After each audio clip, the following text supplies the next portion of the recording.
What's up, y'all? Your girl G here. Welcome back to my channel. Appreciate you for tuning in. Now look, I have been in and out of this season simply just purely off of disgust, and I'm just over ignoring the blatant, disrespect that these little goblets, these little green-eyed goblets are, portraying this season, i.e., Robin and Giselle. And they keep, every time there's a new edition, they just keep, recruiting girls, and every time these hoes still haven't learned, that's not the way to go. It's not longevity over there. A lot of these girls are really missing out on the opportunity to create a real, stance on the show, because y'all want to be a part of the cool girls clique. And these hoes really ain't even that cool. It really be like the situations where it's you grow up in high school and these girls are like the it girls. Then at the 10-year reunion, you realize these bitches wasn't shit. You realize, girl, you really thought you was something, and they turn out to be absolutely ass after that. Yeah. That's the situation that we got with Giselle. And then Robin, by proxy, being a follower, is doing what she's doing. But that's the reason why I've kind of been out of, Real Housewives of Potomac. But I still want to talk about this episode because we did have something very interesting happen with these ladies, using Deborah, Dixie, whatever she wants to be called, Sesame Street character. What would her Sesame Street character name be? What would her name be? Not Elmo, not Miss Piggy, Gumpy, maybe Dumpy. Doofus, that'd be a good one, because girl, you come in here looking like a plum fool. Maybe that's your Sesame Street name, Doofus. Well, Deborah, Doofus, welcome to the show. Since you wanted to hop on, and you know what? Let's go ahead and get into it, you guys. So, you're new to my channel, go ahead and hit subscribe. It ain't gonna kill you. It's free 99. The button is free, so pick that button. Everybody else, everybody's who's part of the Juice Box crew, appreciate y'all for just being patient and riding with your girl. We're gonna keep going, okay? So we basically open up with Karen. She's like, she's always pulling the ladies always do similar things, because we all know her and Wendy Candle situation was around the same time. Then I think her and Robin and Giselle, because they were doing some type of they're now both doing the podcasty type thing, or show, and it's Giselle and Robin did theirs, and now Karen is doing hers. But Karen, the only difference is this wasn't your show. We can, no matter how shitty that thing was, we can at least say that was Giselle's and Robin's. This was not Karen's show. She low-key, the way she was explaining it, it was giving real, this sounded like a talent show.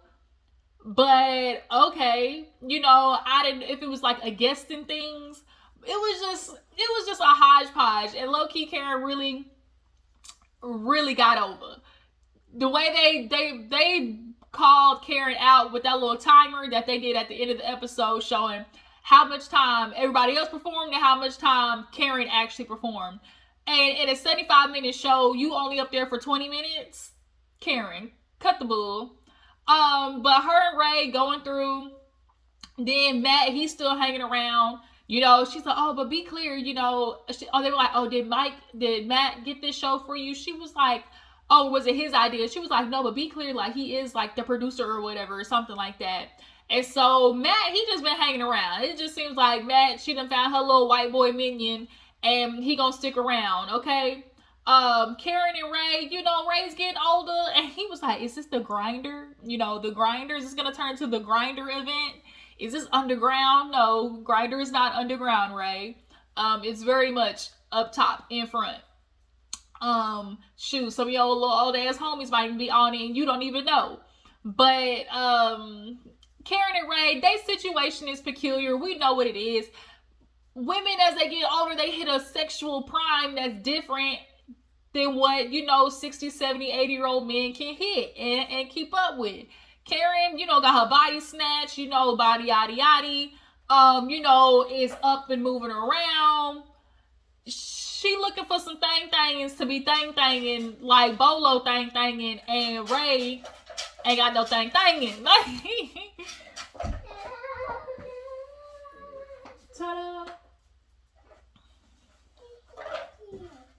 Okay. Yeah, where did mommy go?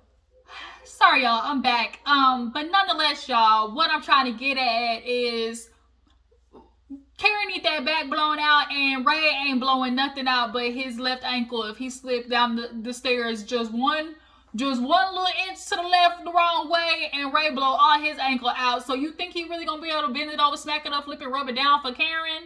No. So he understands, and he ain't going nowhere. Like, who else he gonna find to cover his taxes? I didn't think so. So nonetheless, you guys, Karen and Ray, they're doing a little walkthrough and stuff like that. So then we get to the next scene of Jacqueline. You know, Jacqueline, they caught her off guard last episode. Giselle, of course, being nosy, trying to find out if her and Mia was rubbing clits. And it's starting to look like it's a possibility. Do you guys drop down in the comments and let me know, do you guys feel like Mia and Jacqueline might have been sisters for a little bit? But yeah, she comes over, obviously pervert G, you know, he popping out the wine for him and stuff. They sit down and she's like, oh yeah, G, you know, you want to sit in the middle? And he was like, nah, I'm good, unless you want me to sit in the middle. Like, it was just weird. But nonetheless, this was Mia's moment to try to justify and hurry up and clean up whatever, you know, secrets that they kind of revealed. Mia was like, oh, you remember that? You was drunk, bitch. If Giselle's gonna remember anything, she gonna remember everybody else's tea. That's one thing we do know. But, you know, they basically were trying to explain to G, like, how, you know, when they were in Miami, the whole mix-up of, see, Giselle just be throwing shit out there and then wait for people to, like, validate it. I've noticed that's what she does. Like, I've noticed that's, like, how she kind of gets the stories to be bigger than what they were, because she'll throw out, like, a little tidbit and then basically wait for somebody to confirm it or validate it. And it's like, wait a minute, whoa, that's not what was said. But nonetheless, you know, how did Giselle get Mia bought Jacqueline's Porsche from her being like, oh, you know, if I'm not winning, you know, my girl got to be winning. She got to be pulling up in a Porsche too. How did you get she bought her car from that? But nonetheless, you know, overall, Jacqueline is kind of giving Mia possibly could have bought the damn car. I'm feeling like maybe Giselle had an insight on that tea or something, because it was like weird. But, you know, G, you know, or Mia look like they might have put a little money down on Jacqueline's car. But when you friends, you know, as they said, sisterhood friends, like basically like Mia's stepmom knows Jacqueline's mom or aunt or some shit like that. So basically they stuck like Chuck with each other. Even when they mad at each other, they're gonna come right back. Every time I try to leave, something keeps pulling me back, telling me I need you in my life. But it don't last for long, because we see next episode them bitches was brawling, okay? But nonetheless, you know, they was basically filling G in on, like, you know, people want to know what's happening in our bedroom. We taking showers together because that's what we used to. You know, who's the third party? You know, G looked like a real nasty ass old man. Just looked like he popped a blue pill and just turned into all types of freak nasty. Just like real Luke nasty. Like, ugh, G, he's not even attractive. Get somebody else to do it. Get somebody else to do it. So speaking of Mia, we see a scene with Mia. She actually meets Giselle and Robin. And Robin looked kind of cute in her little outfit, but they all basically sit down and, you know, they check in with Mia because they like, look, girl, Karen around here spreading the tea. She's spreading the tea. Bitch is a little, it's a little hot. Got a little twinge to it, you know? And so Mia's like, what you talking about? She's like, girl, yeah, she was letting us know how, shoot, you was playing OBGYN. Bitch, you had a flashlight. You ain't even nothing but a ring clock. You were a flashlight. So, girl, you had a flashlight all up in Jacqueline's puss. And, you know, then she talked about how you admitted, you know, y'all obviously sharing dicks. You know, G, he's attracted to watch y'all having, you know, different partners, all types of shit. Basically, Karen let all that shit fly from her mouth. And so Mia was feeling like, well, damn, Karen, like, I can't tell you nothing. I can't tell Giselle shit. I can't tell Karen shit. Don't trust none of these hoes. I mean, bitch, you already a liar in the first place because we still looking at you kind of side-eyed over that cancer, no cancer situation. But, bitch, I'm going to let you live. I digress. But basically Robin and Giselle did what they were supposed to do, which is, stir it up, come with the mess. And they were trying to stir up some bullshit between Mia and Karen, but I don't know if it's gonna last because Mia has her sight set on Wendy at this point. So Ashley and her little PYTs, wannabes, little girly girlfriends, they all go out. This is where we meet Miss Dixie, Miss Doofus, Miss Deborah, and her little friends. And basically Giselle was an honorary mess goat. She had to get her little honorary messy chair because the purpose of this dinner clearly was to pass along this information to Giselle so she can spin it, twist it, remix it, and play broken telephone. Because of all people, y'all know y'all gotta tell Giselle so she can go around caw, repeating it like Tweety Bird. And Ashley can, they basically validate each other's mess. So nonetheless, they're like, Giselle, take a shot. This is the initiation. Like, girl, if you're gonna hang out with the PYTs, but you gonna have to drink, shots. And Giselle's like, I'm a grandma. Like, Giselle need to take her ass home. Don't nobody care about Giselle. Like, the shit is not interesting. Literally, if it was not for your daughters, what the fuck would we be talking about? Like, are your daughters getting a paycheck? Because your daughters really deserve your paycheck this season. But, they're like, well, we haven't seen you since, the party or whatever, since everything went down. And so, Giselle's like, oh, so this is the friend, that everything happened with. She was like, girl, yeah. So she's like, well, explain everything. And she was like, well, what happened was, I saw Chris. And, I was like, oh, my husband's name is Chris. And he was like, oh, really, there's a lot of Chris's, like, we're all alike. And she was like, yeah, then he's just kind of set his elbow like this and was, looking like this and was, inching up to me and everything. And it was like, production was like, bitch, hold up, wait a minute. You might got amnesia. Because when they played that shit back and Chris was literally on his phone, like, yeah, like, there's a, like, he was just genuinely being a nice conversationalist. Like, it wasn't really on no either like flirt shit. And so she called, oh, then, Happy Eddie, he comes over, her big ass cheeks all the way, like, literally up to her eyebrows. And it's like, girl, I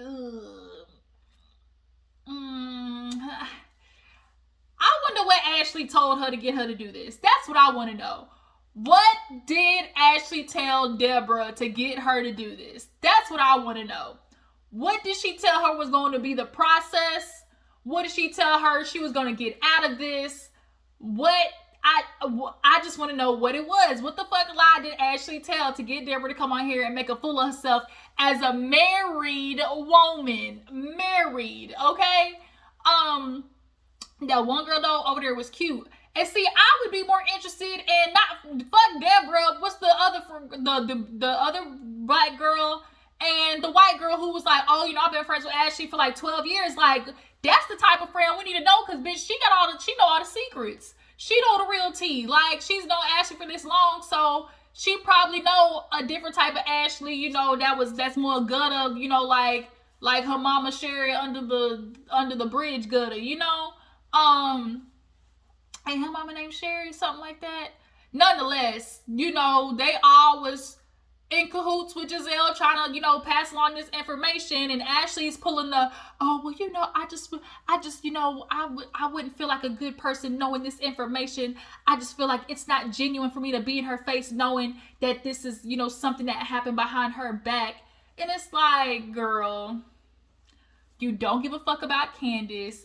Y'all want to talk about this newfound friendship. Candace went about it the right way when she heard that bullshit about Michael. She pulled you to the side and showed you the text message and had actual, legit proof. What do we have here, Ashley? Besides chaos and confusion. And you're trying to cover it up in this pretty bow of like, oh, I really care. Like, I really care about Candace and Chris. Like, get the fuck out of here, Ashley.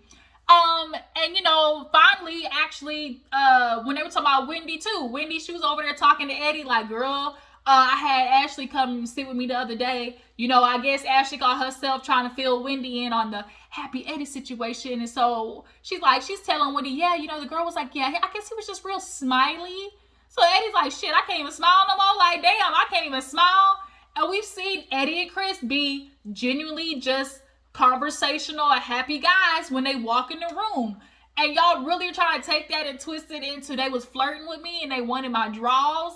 Like, y'all bitches be coming for these niggas, for these niggas and these men and like these husbands. And this is the one time I'm actually gonna be like, y'all fucked up. Like, had it been any other man, had it been Ralph from Real Housewives of Atlanta and Drew, then maybe y'all would have got somewhere with us as the viewers. But for Chris and Eddie, hell, it could have been Juan. Like, we could have went with Juan. Y'all should have went after Juan with this mess. Then we would have really got some interesting stuff because he's in the midst of this fake ass marriage with Robin, and you know he already known to be a cheater. Like, and we need somebody to go after Robin and Giselle. So like that would have gotten a lot more further. But y'all picked Candace to be a part of this little clique, the little paper bag hoes, and y'all ain't getting nowhere, bruh.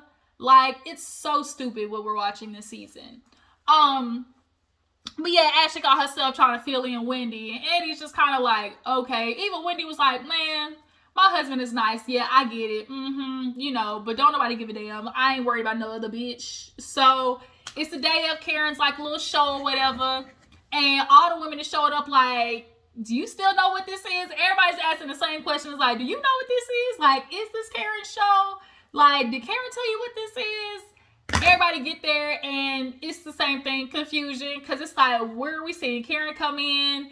Do we see Karen as a title? Like, nothing, none of that.